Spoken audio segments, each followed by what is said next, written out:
Welcome to Wake Up World, where we inform you of your options for self-development and wellness techniques. Tonight we have Dr. Barry Gillespie on the show with us. Dr. Barry Gillespie has developed an approach to correcting trauma that infants experience through the birthing process. He created the Gillespie Approach, which combines craniosacral therapy with the fascial system. Craniosacral therapy relieves pressure in the skull and axial skeleton to allow proper flow of the cerebral spinal fluid. The fascial system is the saran wrap that encases muscles, organs, and other tissues for structural functions.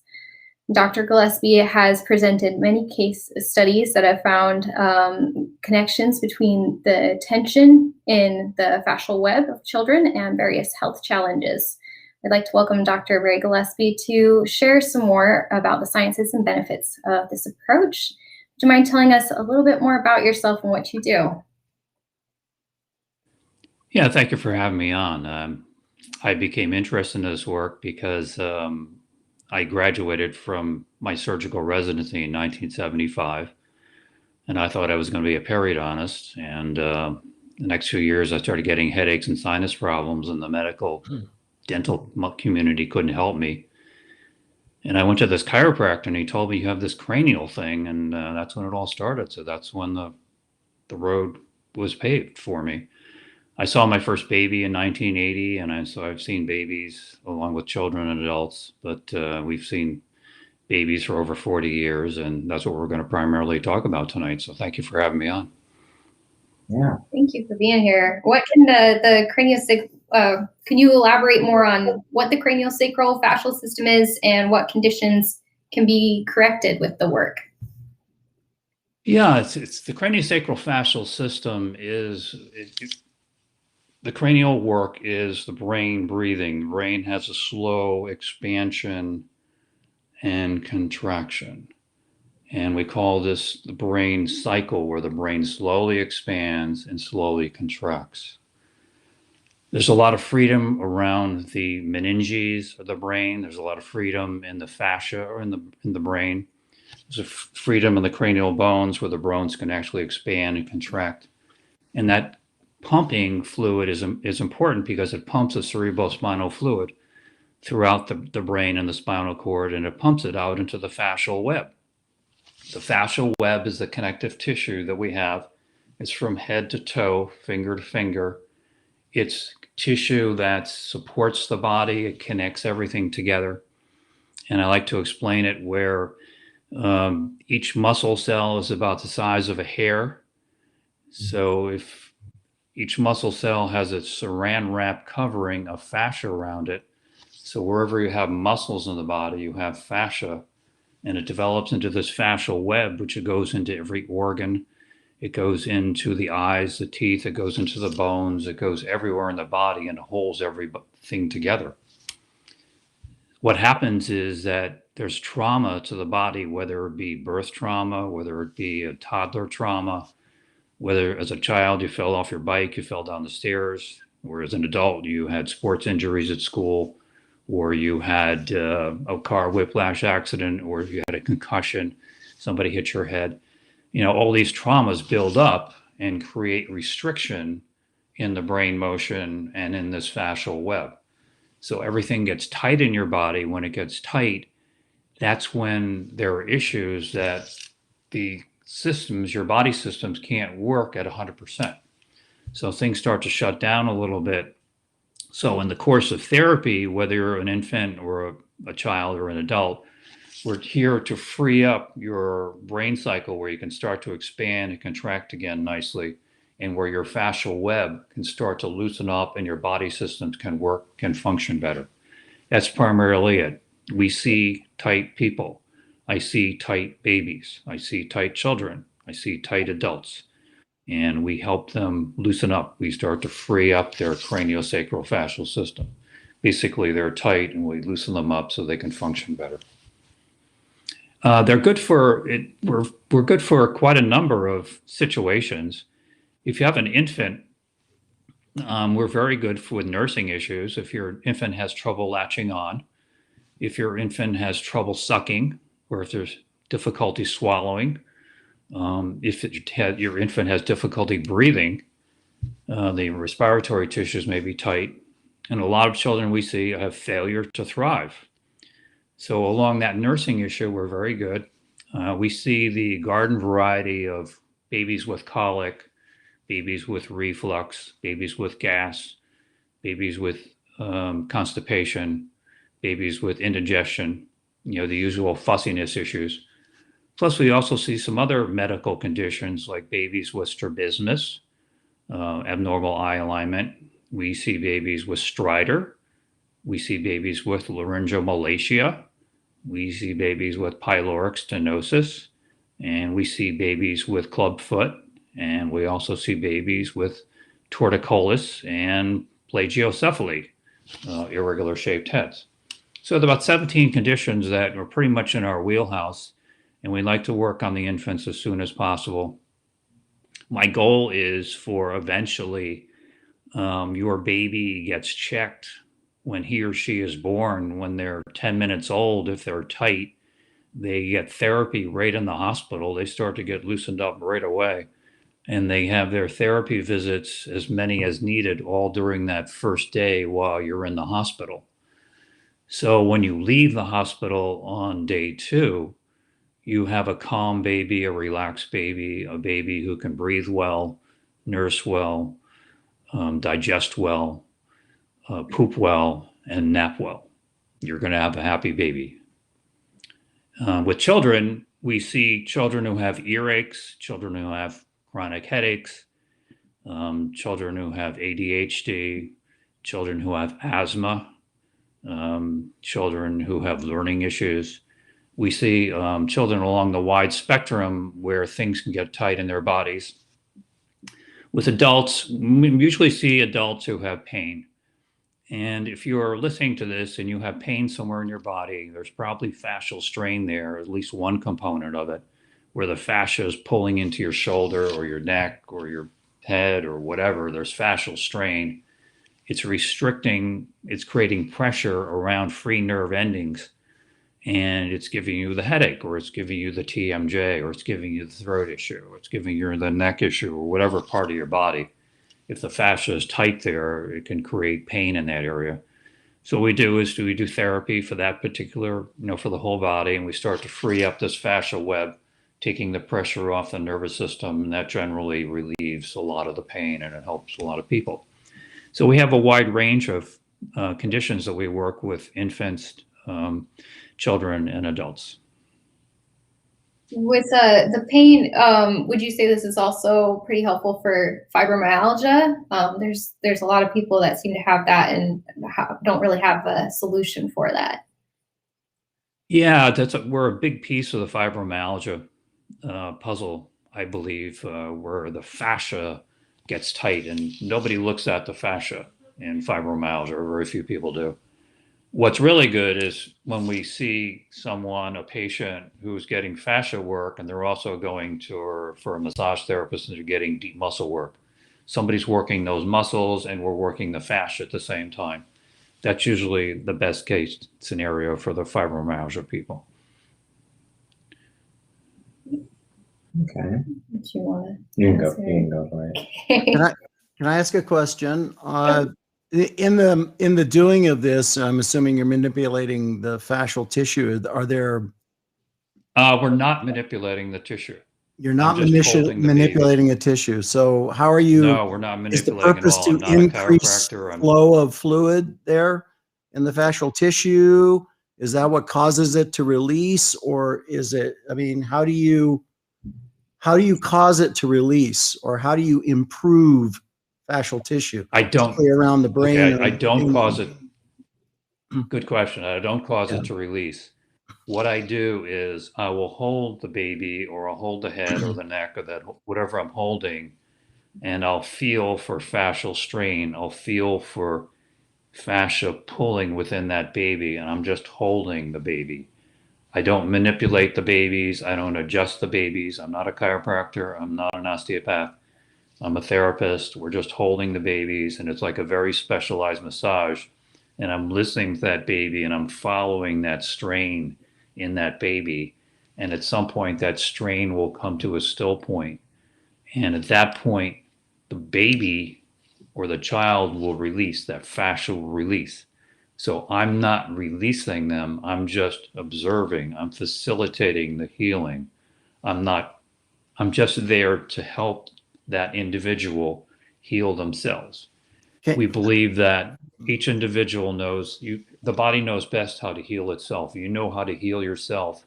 I'm just tapping into that fascial strain and that healing that you know how to heal yourself. I'm just going into those old traumas that you've had, and you're going to revisit them layer by layer, and you're going to release those. And I'm just going to be your guide. I'm going to be your facilitator to do that.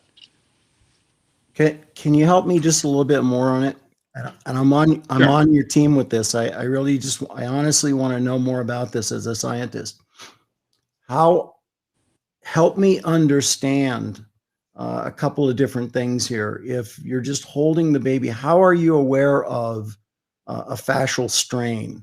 Does that come through some I can training, feel it in my hands, some awareness, or you come through your hands? You can feel it. Okay. I can feel it in my hands. I can feel the strain here. And so how are you? And it goes to my brain, and I follow the strain. Okay, got that. So how are you? Because I liked what you said about the fact that we all know best how to heal ourselves. Help me as a scientist with you understand how does a baby understand how best to heal themselves? And it's not a loaded question, because I've got a reason for asking that, because of things that I talk about in many of my lectures that Swedish pediatricians know about babies, or feel they know about babies. Yeah, so we feel that the baby has an innate ability. They're holding that strain, and it's not like that baby can tell you, hey, my neck hurts or my hip hurts, or but I can feel it inside their body, and once I get into that strain pattern, they're not going to be happy, and they're going to start crying. I have to tell the parents beforehand, once we get into the strain, your baby doesn't have the social skills to realize that it's going to release and everything's going to be good. They're going to let us know that they feel strain, but it's all about feeling what's in there, and the baby drives the healing. The baby drives the therapy. And it's not something where you have to learn how to do A, B, C, and D. We're going to fix this, this, and this. It's very etheric, and it's more right brain, where you're just holding the baby infant and you're allowing them to unwind the tissues and to heal themselves. I know look, I was a science major in college. I've been through dental school, 4 years of that, 2 years of surgery school. I'm from the medical model, and I understand what I'm saying now may not quite resonate with how those people think or how they feel, but that's basically how it works. Okay, I won't hog it all, you guys, I promise. Oh, you're fine. Is this something that you aspire to do, to train the trainer, as in other words, teach a mother to be capable of doing this? Because it doesn't sound like it would be extremely difficult for the mother to, the mother must have a really strong connection with the infant. Even in the physics of the metaphysics, there are evidence that a mother has a real strong connection with an infant. Would that apply in this particular case? Would that be something you would train a mother to be capable of doing it? It would apply in this particular case in general. And I'm just saying in general. Kim and Holly give great seminars, and we give 2 seminars. The first is a 3-day seminar, how to work with adults and children. And we see a lot of mothers for that. A lot of mothers come in and they want to work on their children, and they want to work on their family and friends. And that's great. And usually they do really, really well. We don't for the infant seminar, for the infant 3-day seminar that they teach, we need licensed people. We need professional people that work with babies. We don't teach mothers there. And the big reason is that, as you said, they're too close metaphysically to their babies. And if they start getting into some strain patterns with their own baby, and the baby starts to cry, then the mommy hormones shoot in, which isn't good. So you need someone who is an observer who won't have that emotional reaction and will just stay with that baby and allow them to work out their strain. And while the mother is the observer, that's how we found it. So you were saying credentialed or licensed people. Are these providers, medical providers, or are they? Yeah, they're medical providers that you need a license to touch. You need to be a physician, a chiropractor, an osteopath, a physical therapist, an occupational therapist, a massage therapist, somebody who has a license to touch a baby, a nurse. So I know a lot of people I know a lot of medical professionals. That's what I do. But would they have, you do CMEs and CEUs for that? We do have CEUs for this type of work. Mm-hmm. Okay, good. Interesting. Yeah. Cool. Thank you, doctor. Go for it. Go for it. You're good. So why is it important to loosen the fascia for infants, and how soon after birth can that be done? Why would they? That. Okay, baby brain score. Yeah. So you mentioned a bit about the baby brain score a little bit before that. Can you tell us a little bit more about what that is, what parents would need to know about that, how that works? Yeah, the baby brain score is something that I came up with in 2006, and I was interested because there's an APGAR score. And the APGAR score is done when your baby is 1 minute old and 5 minutes old. And basically the APGAR score is used to make sure your baby's coming into the world alive, that the baby's heart is pumping, that the lungs are breathing, that the muscles are all rosy and everything's moving and the reflexes is there. It's to get you into the world alive. So I looked at the APGAR score and I said, gee, there's nothing about brain function. There's nothing about central nervous function. There's nothing about our world. That the APGAR score will get you into the world alive, but what about the quality of life? What if your baby develops reflux and colic, and they eventually have reflux as a child and they end up with migraines and they have neck problems their whole life? I mean, how come that wasn't addressed at birth? So what I did was I came up with this baby brain score.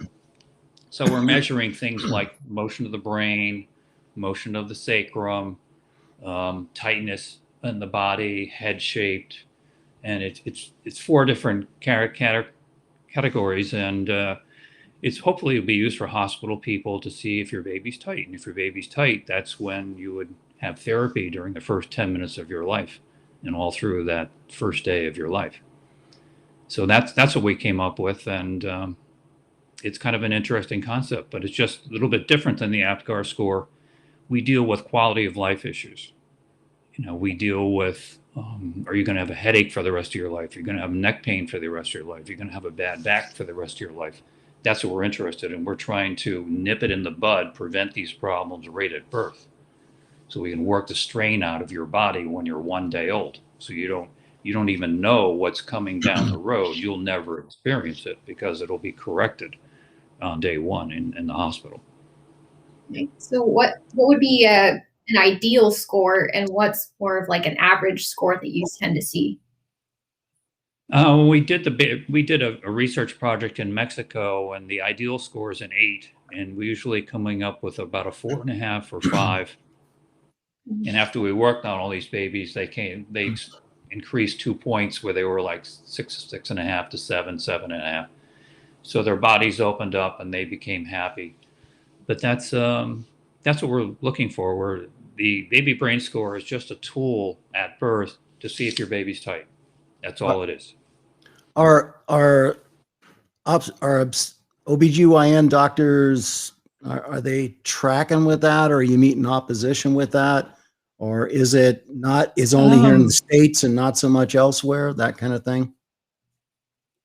We haven't quite gotten there yet. It's not like they're against us. They're just really not aware of it. And we've been out there for 15 years, and it's tough to break into the medical system in the last year or so with COVID.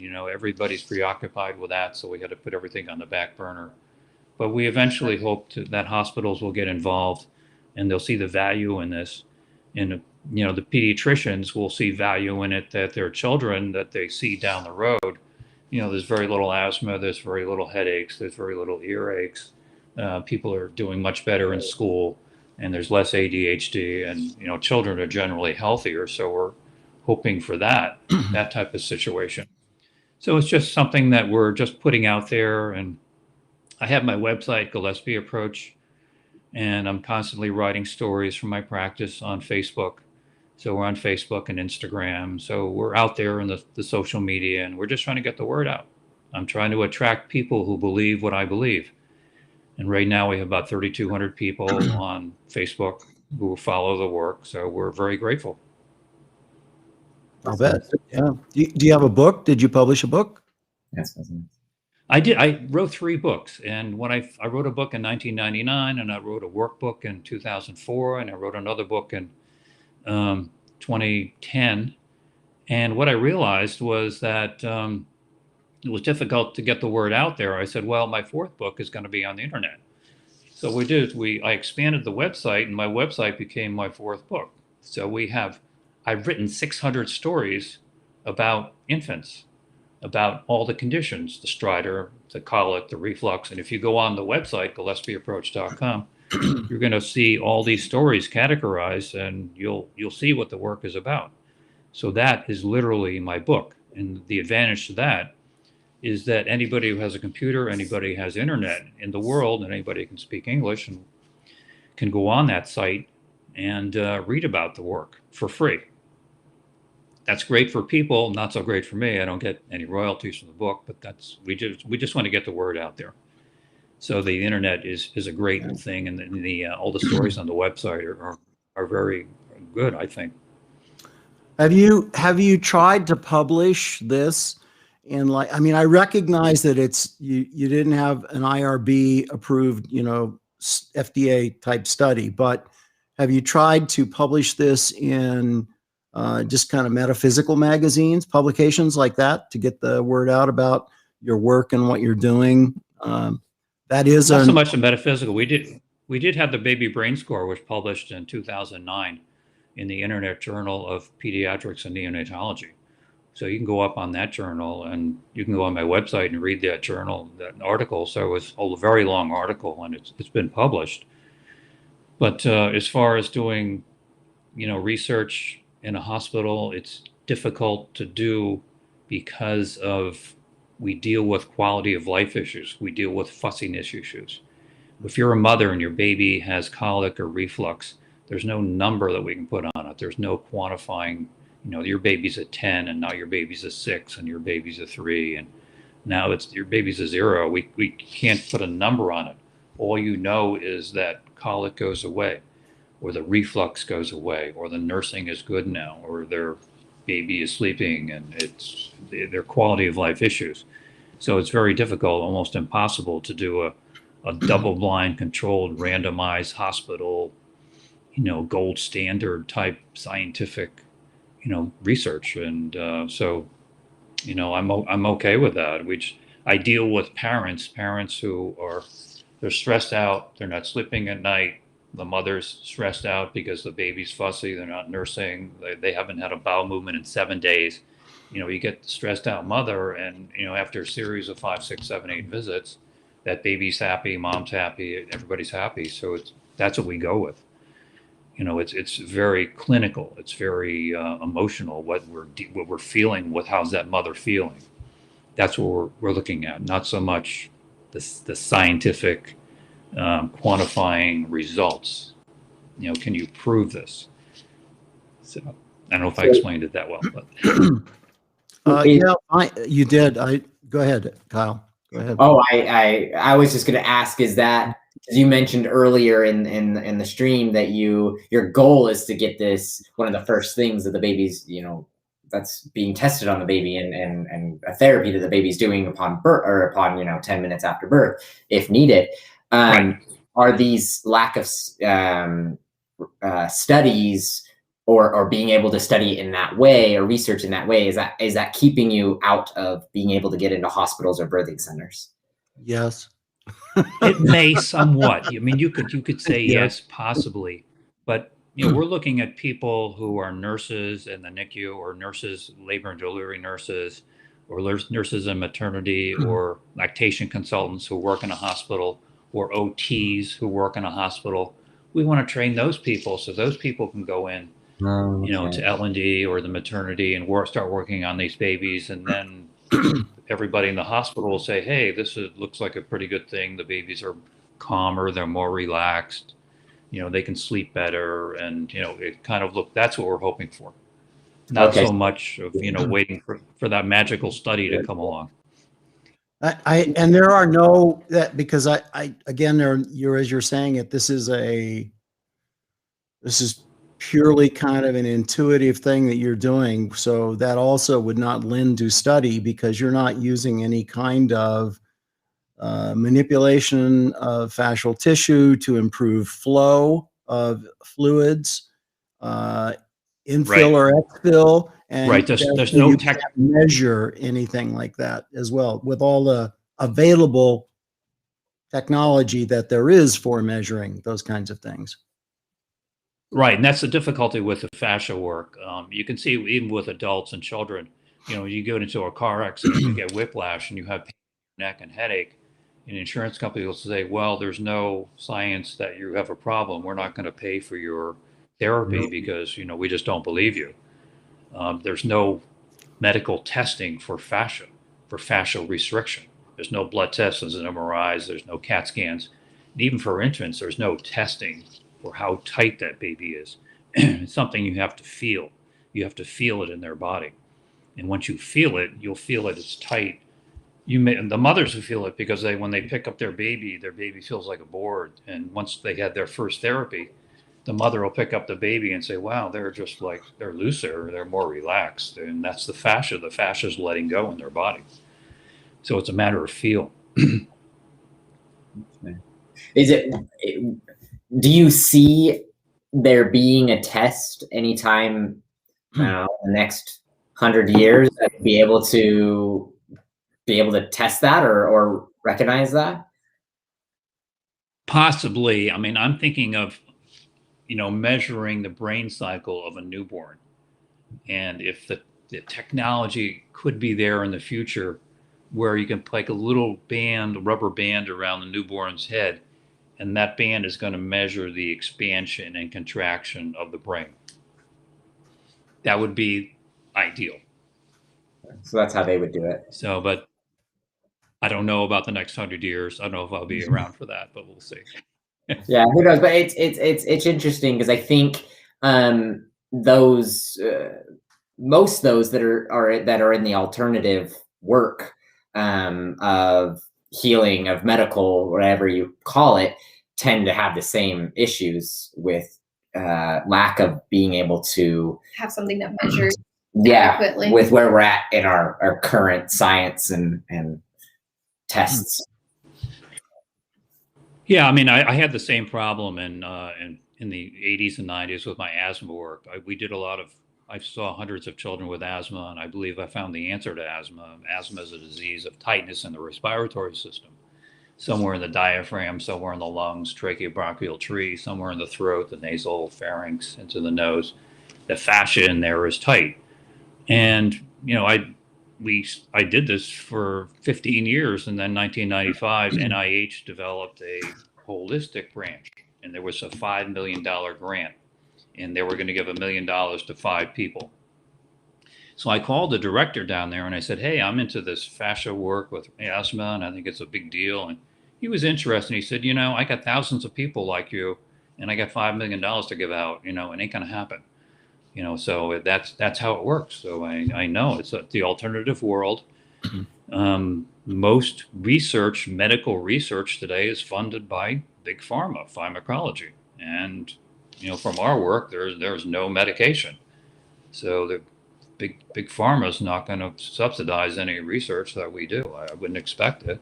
There's nothing for them to gain.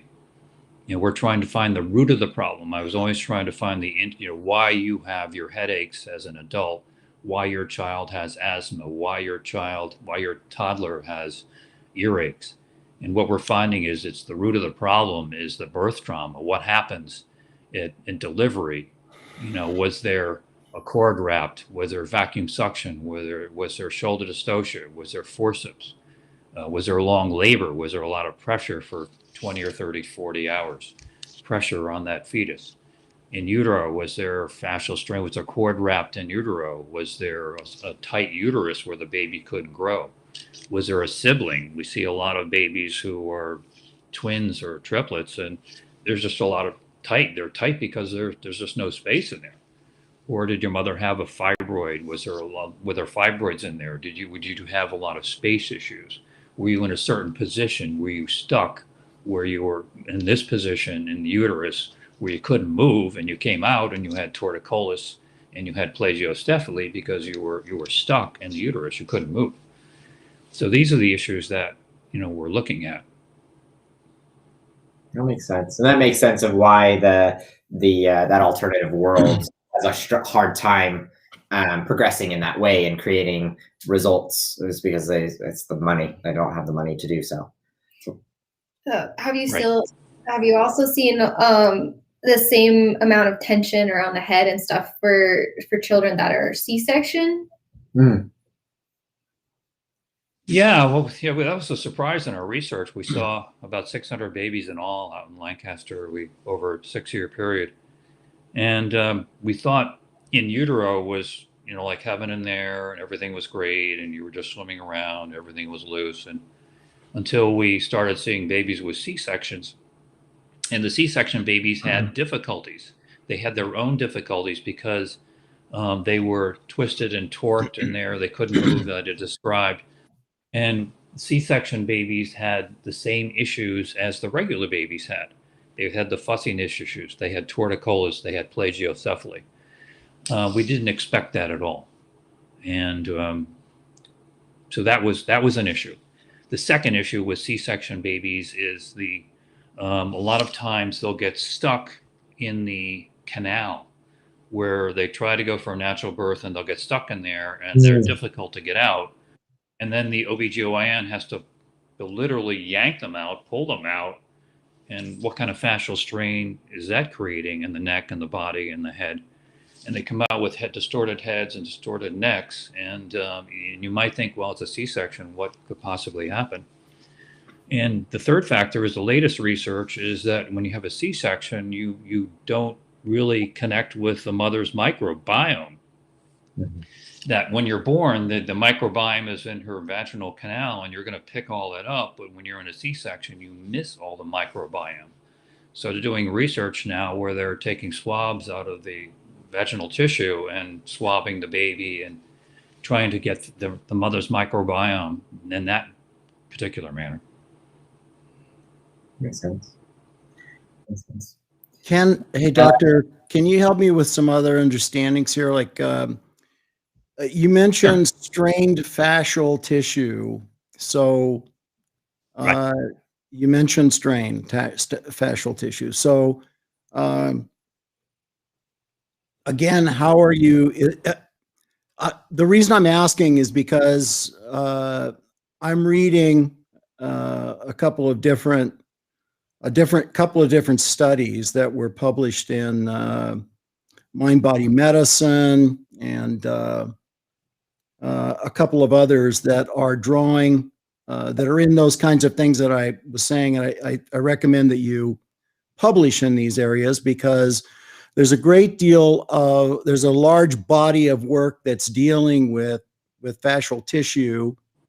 And if you're talking about a strained fascial tissue, then it kind of falls into some of these things that some of these other physicians are talking about in terms of energy medicine.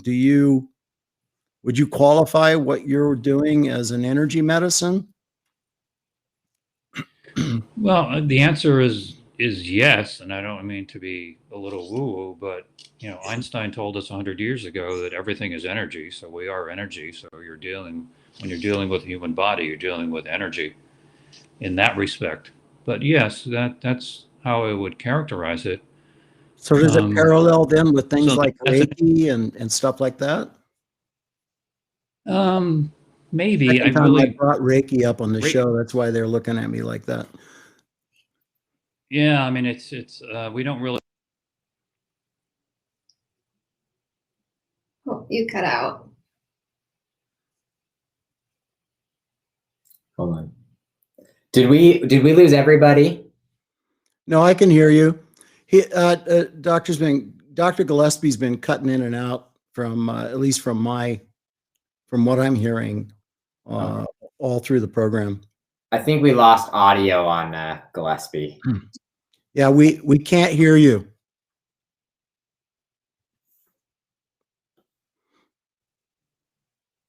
Mm-hmm.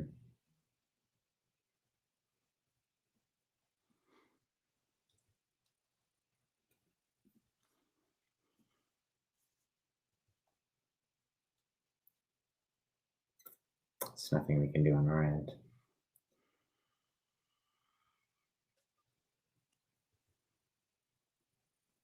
You could try like reloading the page.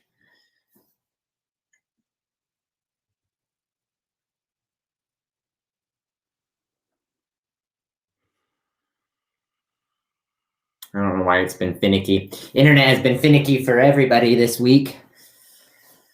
Gotta love the winter vortex. I know.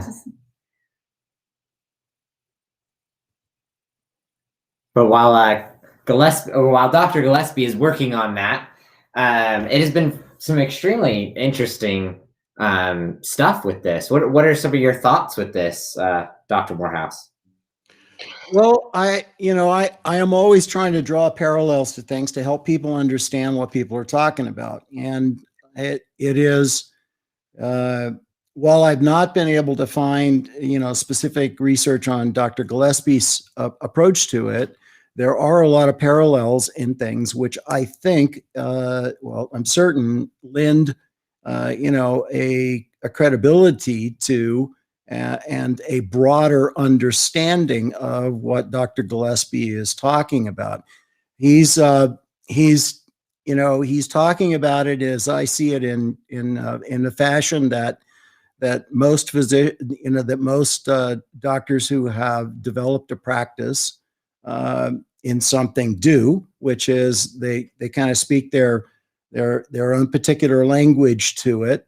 And it's not a difficult thing for them to do, but they want to get people to focus on what it is that they're doing and how they're doing it. And I'm not trying to derail that ever. I'm always just trying to say, well, here are other things that parallel that. And there's a lot of research in dealing with fascial tissues and how to work with it, how to measure fluid flows in it, and those kinds of things. And there's a lot of studies that have been written, and the one I was just quoting was Integrative Medicine, the third edition, which was published in 2012. And it was done by Stanford Newmark, MD. He's the guy that wrote this, and he was just talking about complementary therapies. And he was talking about such as homeopathy, craniosacral therapy, Reiki, and other energy medicine modalities and traditional Chinese medicine. And they are integrative approaches to healing in this. And that's why I was just trying to ask that question. Are there parallels to what Dr. Gillespie is doing and what other people are doing? Because if there are, there's easy ways for people who are investigating this, which is what we're doing, to piggyback on, information and work that others have done as well. Mm-hmm. I like it. You still no audio on your end, Dr. Gillespie? Yeah, we're not hearing you. What's good? Put your hands on it and heal it. It needs some fascial work. Release the fascial web on that computer. Well, then we'll wrap it up here. This is a pretty good spot. You did a great job. You did a great job. That was awesome. Good stuff. We will talk. We'll sing your praises, even though you're not here able to defend yourself or talk. I think this week has just been full of like I said, internet and computer stuff and power stuff, and so we'll chalk it up to the cold weather. Your stuff is good, and I think it's amazing, and to have done what you've done for all the years that you've done it without the kind of support that others can easily get. I understand it's difficult. I mean, to go through the machinations to get an IRB and to get people to spend money to do anything with babies. I get that, and so I fully encourage people to investigate this, look more into what Dr. Gillespie is doing. And if you have a baby that's in crisis for whatever reason, and your traditional Western, pediatrician, Western medicine focused pediatrician is not giving you the kinds of, let's say, just emotional and medical gains that you are hoping for, then look for Dr. Gillespie and see if he can help. Yes, definitely piggyback off that and agree with that. We're getting a thumbs up by Dr. Gillespie, so we're good. And with that being said, I think we'll wrap it up for tonight. Call it a little bit early tonight, and we appreciate you guys tuning in. And thank you so much, Dr. Gillespie. Thank you so much. Your insights. Thanks, doctor. Thank you very much. Yeah.